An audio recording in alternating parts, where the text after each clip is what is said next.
As we know, the judge in our case that we're covering, the Derek Chauvin case, had asked for a sequestration order to put the jury, away once this happened, put them in a hotel, get them away from news media. And what was some of the news media they wanted to get away from? Well, it was not only the unrest that was going on in that area, but it was also the police using tear gas and pellets to go into a crowd. Let's look at what happens. In every situation that we had, we returned fire. So when we got pelted with bricks or frozen cans, which we've collected, we photographed the evidence. We have the evidence. We can show that to you in the future. But once we got pelted, then we responded in kind. And there was a distance there was a distance and everything that who had nothing to do with throwing anything. That's Sure. the danger of turning off the lights Sure.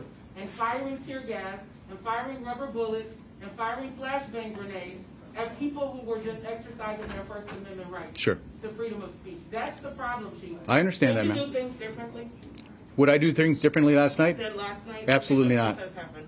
Absolutely not. We had a situation where we were bringing in an arrest team, and we were worried.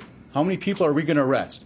When we started to move the people, finally, hours into the situation, you know how many people we arrested?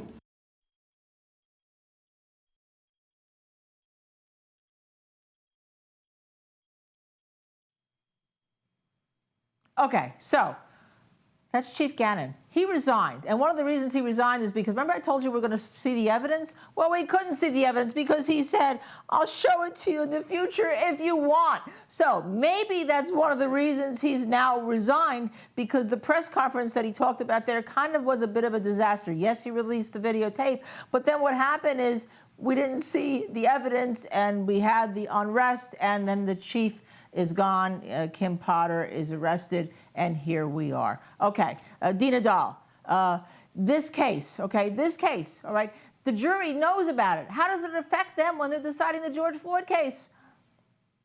Well, that is the question, and it's this will be, if he's convicted, this will become an appellate issue for sure. But we have to remember here that these jurors were questioned extensively about whether or not they were affected about the riots and the protests surrounding his death. So many people probably couldn't have been seated on this jury because they were affected by those things. These particular 12 people said that they weren't. And so I can see why the judge decided to keep this going and not question the jurors, because this is about an unrelated case. And if they were able to be objective despite what happened last year, then, maybe they will also be here. But we're going to hear this on appeal for sure if he gets convicted.